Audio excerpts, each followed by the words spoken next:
Hello दोस्तों, एक बार फिर से आप सबका मेरे अपने इस यूट्यूब चैनल पर स्वागत है। अपना टॉपिक चल रहा है रासायनिक सेल। इसके बारे में हमने क्लास में पढ़ा था, इसके बारे में काफ़ी कुछ जान लिया था। हम आज पढ़ेंगे फैराडे का जो जो सेल जो होता है वो फैराडे के विद्युत अपघट्य के नियम पर कार्य करता है। तो उसका प्रथम नियम हमने पढ़ लिया था। आज द्वितीय नियम के बारे में जानेंगे क्या होता है फैराडे। फैराडे ने 2 नियम दिए थे, माइकल फैराडे ने। तो प्रथम नियम ने हमने पढ़ा था कि जो विद्युत धारा की मात्रा जो होती है पदार्थ में से प्रवाहित, जो विद्युत धारा की मात्रा के क्या होता है, समानुपाती होता है। जो मुक्त हुआ पदार्थ होता है इलेक्ट्रॉन पर, उसकी जो मात्रा होती है वो विद्युत धारा की, उसकी जो द्रव्यमान होता है वह विद्युत धारा की मात्रा के समानुपाती होता है।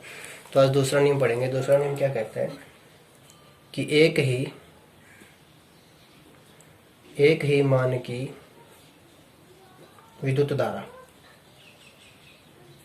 एक ही मान की विद्युत धारा एक ही समय तक यदि भिन्न भिन्न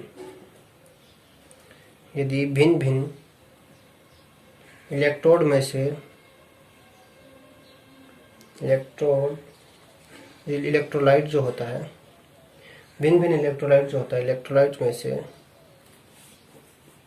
प्रवाहित की जाए तो इलेक्ट्रोड पर मुक्त हुए पदार्थों का द्रव्यमान पदार्थों के रासायनिक तुल्यांकों के बराबर होता है।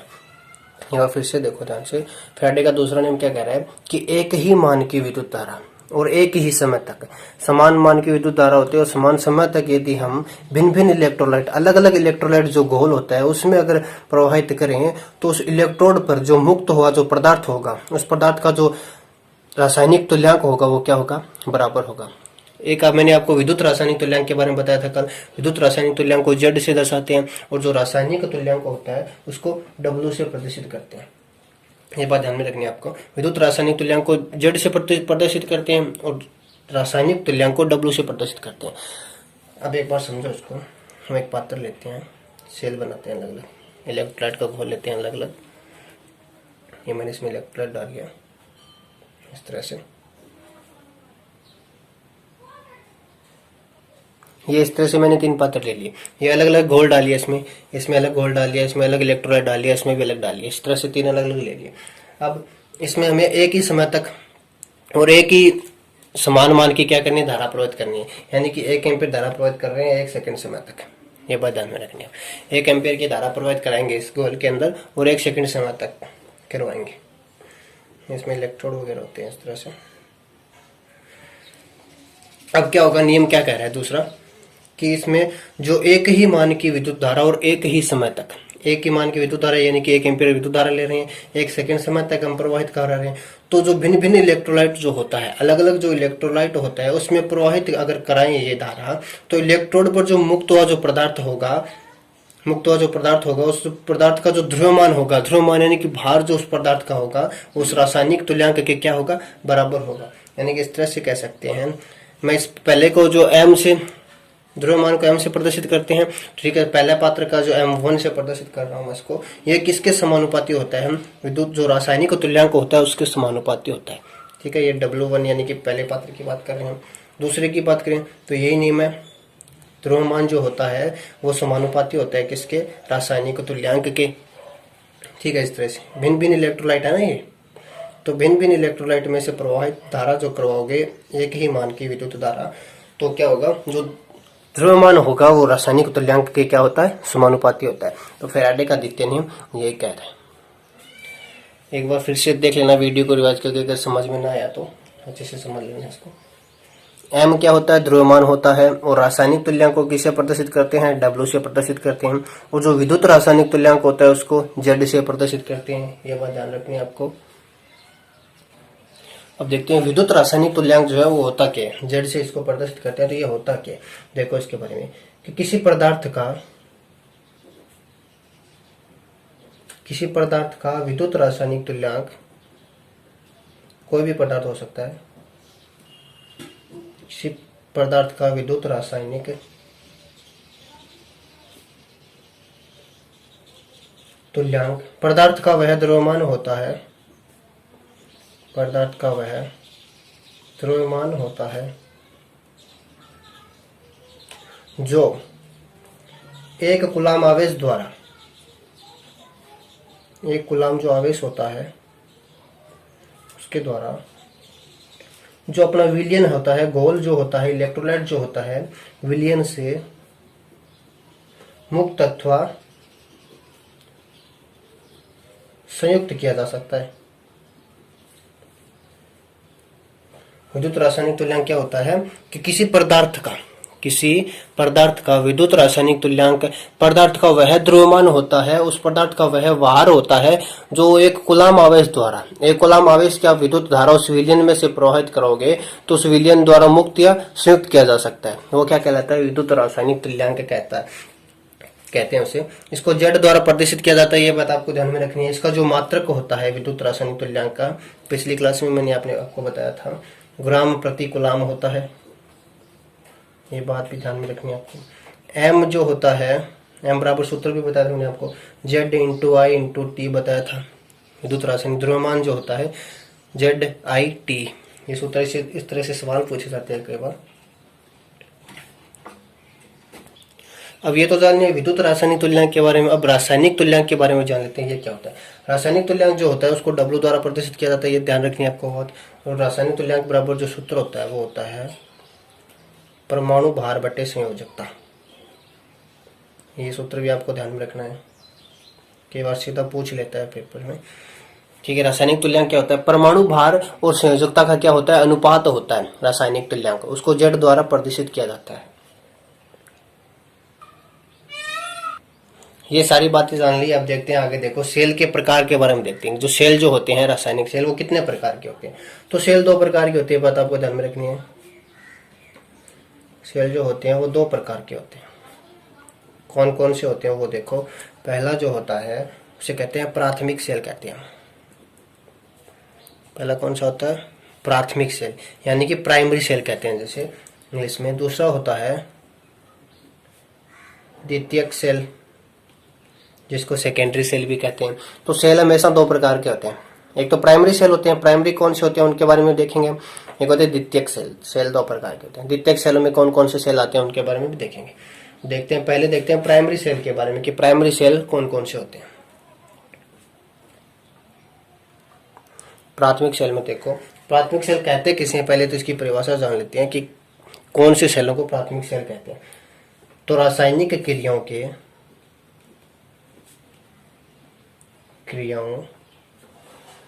के फलस्वरूप,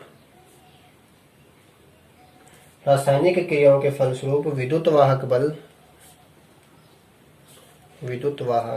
बल का निर्माण करते हैं। ये जो प्राथमिक सेल होते हैं वो रासायनिक क्रियाओं के फलस्वरूप क्या करते हैं? विद्युत वाहक बल का निर्माण करते हैं। इलेक्ट्रोलाइट और इलेक्ट्रोड में क्या होता है? रासायनिक क्रिया होती है, जब उसमें धारा प्रवाहित की जाती है, जिसके द्वारा वो क्या करते हैं? कि विद्युत वाहक बल का निर्माण करते हैं। और जो प्राथमिक सेल होते हैं वो आकार में क्या होते हैं? आकार में छोटे होते हैं, और उनकी जो धारा क्षमता होती है वो कम होती है। कम धारा क्षमता के होते हैं प्राथमिक सेल जो होते हैं, कम मूल्य वाले भी होते हैं, ये बात भी आपको ध्यान में रखनी है। और इन्हें हम बार बार प्रयोग में नहीं ला जा सकता। इनकी खास बात क्या है? जो प्राथमिक सेल होते हैं इन्हें बार बार प्रयोग में नहीं लाया जाता, यानी कि एक बार प्रयोग में करने के बाद ये दोबारा काम के नहीं रहते। यूज एंड थ्रो होते हैं जो प्राथमिक सेल जो होते हैं, वो आपने देखे होंगे घड़ी वगैरह में डले होते हैं। और जो दीवार घड़ी होती है उसमें जो छोटे छोटे सेल आते हैं वो प्राथमिक सेल होते हैं। एक बार वो खराब होने के बाद उसको फेंक देते हैं, दूसरा नया सेल आके डालते हैं उसमें। तो जो प्राथमिक सेल होते हैं वही होते हैं कि उन्हें बार बार प्रयोग में नहीं लाया जा सकता। एक बार प्रयोग करने के बाद उनका दोबारा प्रयोग नहीं कर सकते। वो सेल कौन से कहलाते हैं? वो प्राथमिक सेल कहलाते हैं। रासायनिक क्रियाओं के द्वारा क्या करते हैं? विद्युत वाहक बल का निर्माण करते हैं। कम मूल्य होता है, आकार में भी क्या होते हैं? छोटे होते हैं। ये जो बात है ये द्वितीयक सेल और प्राथमिक सेल के बीच में क्या की गई? तुलना की गई है इस बात की कि जो द्वितीय की तुलना में क्या होते हैं? कम खर्चे वाले होते हैं, आकार में भी छोटे होते हैं। तो ये जो होते हैं वो प्राथमिक सेल होते हैं। अब प्राथमिक सेल कौन कौन से होते हैं उनके बारे में देखते हैं, उनके बारे में पढ़ेंगे। पहले द्वितीयक सेल की भी परिभाषा देख लेते हैं क्या होती है। द्वितीयक सेल की परिभाषा क्या है कि जो द्वितीयक सेल होते हैं, द्वितीयक सेलों को पहले विद्युत देकर क्या करना पड़ता है, आवेशित करना पड़ता है। ये इनकी खास बात होती है, विद्युत देकर आवेशित करना पड़ता है। पहले क्या करते हैं, उन्हें आवेशित करते हैं, चार्ज करते हैं। ये जो प्रक्रिया होती है जो चार्ज करने की सेल द्वारा, इस प्रक्रिया में सेल क्या करता है, ऊर्जा का क्या कर लेता है, संग्रह करता है। किस रूप में करता है, रासायनिक क्रियाओं द्वारा क्या कर लेता है, उसका संग्रहण कर लेता है। रासायनिक क्रियाओं द्वारा विद्युत वाहक बल का क्या करेगा, ये सेल निर्माण करेगा।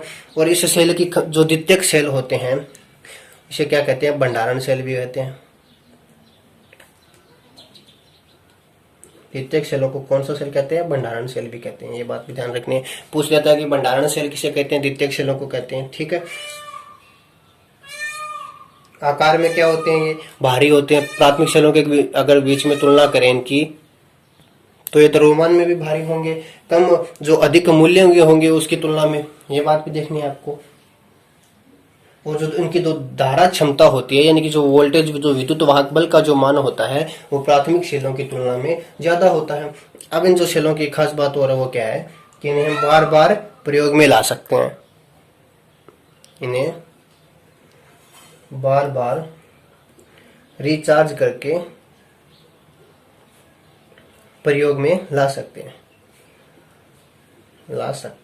जो द्वितीयक सेल होते हैं, सेकेंडरी सेल होते हैं, उन्हें हमें पढ़ा था पहले विद्युत देकर क्या करना पड़ता है, आवेशित करना है। चार्ज तो एक बार कर लेते हैं सेल को, फिर दोबारा क्या किया जाता है, रिचार्ज किया जाता है सेल को। जब भी वो चार्ज उसका खत्म हो जाता है, डिस्चार्ज हो जाता है सेल, तो उसको दोबारा रिचार्ज किया जाता है। रिचार्ज करने के बाद उस सेल को दोबारा प्रयोग में ला सकते हैं। दोबारा प्रयोग में लाने के कारण क्या होता है, जो द्वितीयक सेल होते हैं उनकी क्रिया क्या होती है, रिवर्सेबल होती है।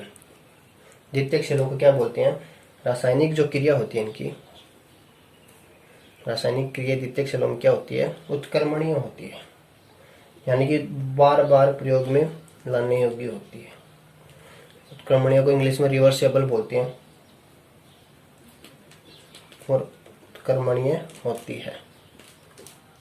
जो द्वितीयक सेल होते हैं उसमें जो रासायनिक क्रियाएं होती है वो क्या होती है, रिवर्सेबल होती है। ये बात ध्यान में रखनी है। अब द्वितीयक सेल कौन कौन से होते हैं उनके बारे में भी देखेंगे। द्वितीयक सेलों की खास बात क्या है कि इन्हें बार बार प्रयोग में ला सकते हैं। जैसे आपने देखेंगे जो कैमरा में जो सेल डलते हैं, जो फोटो खींचने वाला कैमरा जो होता है स्टूडियो वालों के पास जो होता है, उसमें जो सेल होते हैं उनको रिचार्ज करके वापस प्रयोग में ले सकते हैं। ऐसा नहीं कि एक बार प्रयोग में लेने के बाद उन्हें फेंक देते हैं। एक बार उनका चार्ज जब खत्म हो जाता है तो उनको दोबारा चार्ज करके उनका प्रयोग किया जाता है, रिचार्ज करके। अब प्राइमरी सेलों के प्रकार के बारे में पढ़ते हैं कि प्राइमरी सेल कितने प्रकार के होते हैं। पहले तो पढ़ा था कि सेल कितने प्रकार के होते हैं, सेल दो प्रकार के होते हैं, प्राथमिक एंड द्वितीयक। तो प्राइमरी कितने प्रकार के होते हैं और द्वितीयक कितने प्रकार के होते हैं। प्राइमरी जो होता है उनमें पहला जो होता है वोल्टाइक सेल। वोल्टाइक सेल ये क्या होता है, किसने इसका आविष्कार किया, इसमें जो मेन मोस्ट बातें हैं वो आपको मैं नोट करा देता हूँ। इस सेल के बारे में जानने वाली बात क्या है, सबसे पहली बात क्या है कि इस सेल का आविष्कार किसने किया। आविष्कार के बारे में जानेंगे इस सेल के, कि सेल का जो सबसे पहले सेल को किसने खोजा। इस सेल के बारे में जो परीक्षा में पूछे जाने वाली बात है वो क्या क्या पूछ सकता है, सेल का आविष्कार किसने किया इसके बारे में जानेंगे। सेल का जो पात्र होता है वो किस चीज का बना होता है। इसमें जो इलेक्ट्रोलाइट जो विलयन काम में लेते हैं, घोल जो प्रयोग में लेते हैं, वो किसका बना होता है, किस चीज का वो घोल होता है। वो जो दो इलेक्ट्रोड होते हैं, एनोड और कैथोड, वो किस किस धातु के बने होते हैं, उनके बारे में जानना। तो सबसे प्रथम सेल कौन सा है, वोल्टाइक सेल है। वोल्टाइक सेल का आविष्कार किसने किया, अलेसेंड्रो वोल्टा ने किया। अलेसेंड्रो वोल्टा नाम का एक वैज्ञानिक था। उसने क्या किया था, सर्वप्रथम सेल का प्रयोग भी उसने किया था और लगभग 1799 में किया था। ये बात भी ध्यान में रखनी है आपको। अलेसेंड्रो वोल्टा ने वोल्टाइक सेल का नाम खोज की। वोल्टाइक सेल की इसने खोज की तो इसने अपने नाम पर इस सेल का क्या रख दिया, नाम रख दिया। अब इस सेल का जो पात्र होता है वो किसका बना होता है, तो पात्र जो होता है वो कांच का बना होता है। सेल का पात्र किसका बना होता है, कांच का बना होता है। इलेक्ट्रोलाइट के रूप में क्या प्रयोग में लेते हैं, तन्नु गंधक का अम्ल प्रयोग में लेते हैं। तन्नु गंधक का अम्ल, तन्नु गंधक के अम्लों को क्या बोलते हैं, H2SO4 बोलते हैं। H2SO4 जो अम्ल होता है वो वोल्टाइक सेल के इलेक्ट्रोलाइट के रूप में प्रयोग में लेते हैं। अब इस सेल का जो एनोड होता है वो किसका बना होता है, एनोड जो होता है वो कॉपर का बना होता है, तांबे का बना होता है। और कैथोड जो होता है वो जस्ते का बना होता है। ये बातें आपको ध्यान में रखनी, नोट कर लेना। वोल्टाइक सेल में ध्यान रखने वाली बात क्या है कि वोल्टाइक सेल का पात्र किसका बना होता है, कांच का बना होता है। इलेक्ट्रोलाइट में H2SO4 भरा होता है। एनोड जो होता है वो तांबे का बना होता है, जो प्लस होता है वो तांबे का बना होता है, और माइनस जो होता है वो जस्ते का बना होता है। ये बात ध्यान रखनी है। अब इस सेल के जो EMF का मान होता है वो कितना होता है वो भी नोट कर लो आप। जो वोल्टाइक सेल होता है उसके EMF का मान होता है 1.08 वोल्ट। ये बात भी पूछ लेता है कई बार परीक्षा में कि वोल्टाइक सेल के EMF का मान कितना होता है, तो 1.08 वोल्ट होता है वोल्टाइक सेल के EMF का मान। इस तरह से देख लो, जो अलेसेंड्रो वोल्टा ने जो प्रथम सेल बनाया था वो इसमें देख लो, एक पात्र लिया, उसमें 2 इलेक्ट्रोड की छड़ें डाली, फिर उसमें इलेक्ट्रोलाइट भरा इस तरह से। अब ये जो पात्र है ये किसका बना हुआ है, कांच का बना हुआ है। ये जो कैथोड है वो किसका बना हुआ है, जस्ते का बना हुआ है। ये जो एनोड है वो तांबे का बना हुआ है। और इसमें जो ये इलेक्ट्रोलाइट घोल जो प्रयुक्त किया है वो H2SO4 का प्रयोग किया हुआ है, और इसका EMF का मान 1.08 वोल्ट है। ये सारी बातें आपको ध्यान में रखनी है, इनमें कोई भी बात आपको पूछ सकता है सीधे से। ये सारी बातें काम की है, इनको नोट कर लेना। जो सेलों में ज्यादातर प्रश्न यहीं से पूछते हैं। जो सेल के जो प्राइमरी सेल के जो प्रकार पढ़ेंगे अलग अलग तरीके से। प्रथम जिसमें हमने वोल्टाइक सेल पढ़ा, उसमें आपको ध्यान ही रखना है कि इसमें इलेक्ट्रोलाइट किसका है, एनोड और कैथोड किसके हैं, और EMF का मान कितना है। ये सारी बातें आपको सीधे तरीके से नोट कर लेना और याद कर लेनी। पीछे के जितने भी रासायनिक तुल्यांक, विद्युत रासायनिक तुल्यांक, जितने भी टॉपिक पढ़े, उनको अगर समझ में नहीं आया तो मुझे कमेंट करके बताना कि सर दोबारा से बताओ, फिर अच्छे से दोबारा एक्सप्लेन कर दूंगा उनको। आज की क्लास में इतना ही। आगे का जो द्वितीयक प्राइमरी सेल के जो दूसरा प्रकार है उसके बारे में कल की क्लास में पढ़ेंगे। जो डेनियल सेल होता है उसके बारे में पढ़ेंगे। ओके दोस्तों, धन्यवाद आप सबका।